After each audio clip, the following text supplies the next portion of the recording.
This is Chicago. At the dawn of the 21st century, Chicago's media was dominated by a handful of major corporations. But a resistance movement arose to free Chicago's media from their clutches. One player in this movement is the Chicago Independent Media Center and its TV show, Chicago Independent Television.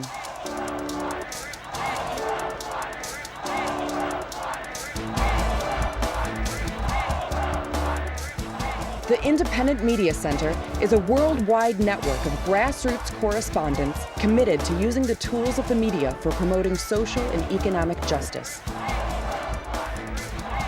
You are watching this month's dispatch from the Chicago Independent Media Center.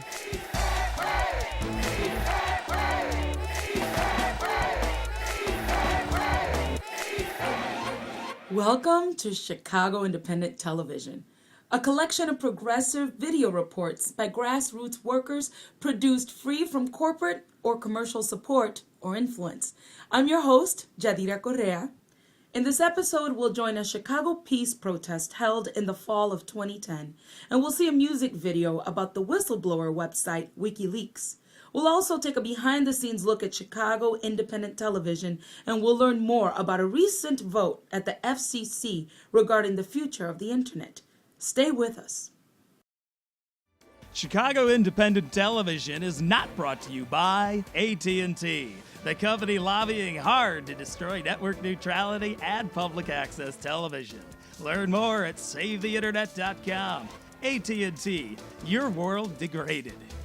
Nor by Blackwater, a worldwide leader in security and murder. Learn more at blackwaterbook.com. Blackwater, we kill innocent Iraqis so that you can feel more secure.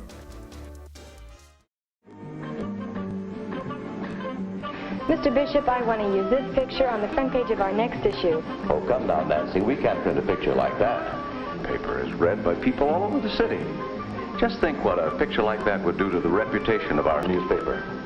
I don't think we should hide things just because they're unpleasant.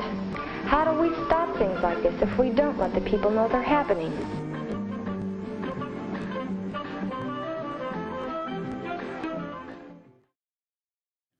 Welcome back to Chicago Independent Television. In December, the Federal Communications Commission finally approved a network neutrality bill to prevent internet providers from blocking lawful internet content. Many have criticized the bill as being too weak. We'll learn more about what happened and what it means in this segment.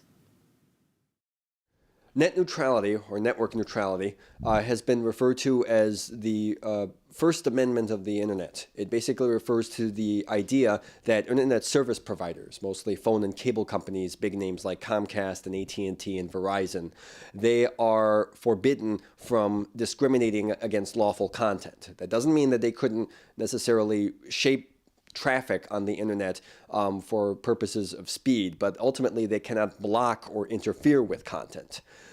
They would very much like to, because that means that they can prioritize content for greater profit on their end, to charge more, and basically turn the internet into a kind of cable television model to basically raise the availability of the internet beyond the ability of most people to pay.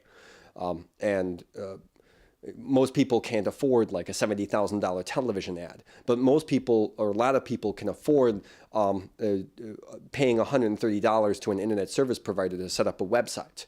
And people do, and people can. And that's made the internet a very open and accessible medium for a lot of people, where other media just simply are too far out of reach for reasons of cost. There's been a struggle over the last few years to change that at the policy level, at the Federal Communications Commission and at Congress. Senator Barack Obama, when he was campaigning for president, made a campaign pledge that he was in support of network neutrality as a policy of the federal government, and vowed that he would pass a net neutrality law. His appointee as chair of the Federal Communications Commission, Julius Genachowski, fulfilled that promise. He passed a net neutrality law. There are a number of problems with this law, though, that actually were noted by commissioners at the time.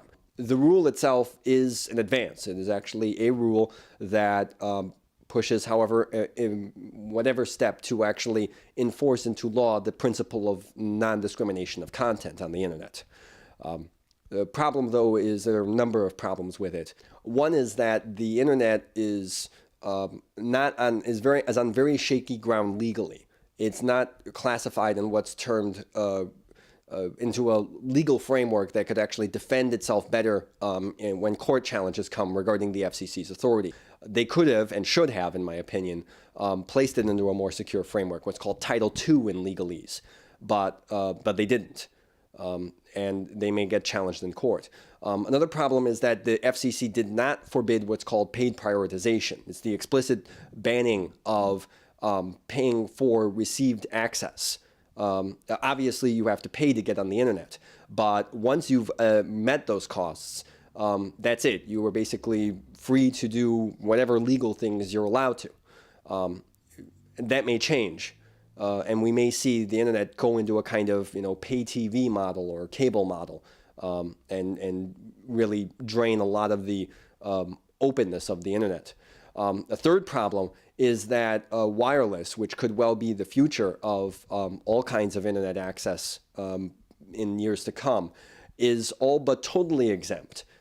It basically means that the future looks pretty bleak as far as a perspective of neutrality of content on the internet is concerned. In the light of all of these things, there are even further threats that are actually coming to the fore regarding the future of the internet. With a Republican Congress that's taking charge, at least in the House, in the next 2 years, there is now a proposal to actually pass a bill to strip the entirety of a net neutrality provision, however weak, from the FCC entirely. It's important for people to remain involved on this issue. People getting involved over the last 5 years has helped to make this an issue and has helped to keep it alive and help to win a number of policy fights where a lot of people thought that the policy for net neutrality was dead and buried many times over in the last 5+ years. The fight will be needed. People will need to stay active on this. People will need to be involved and be aware of what's going on. There are a number of resources that people can utilize. Perhaps the best of them is that of the Save the Internet Coalition online at savetheinternet.com, probably the most wide-ranging coalition of groups on the internet and around the internet that's been working to propose a strong network neutrality regime.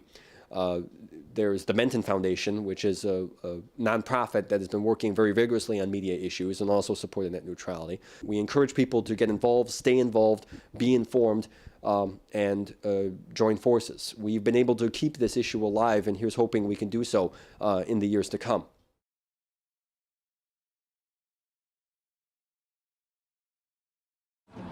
You're watching Chicago Independent Television. I see the soul of a nation, must be true cause I've seen it on TV.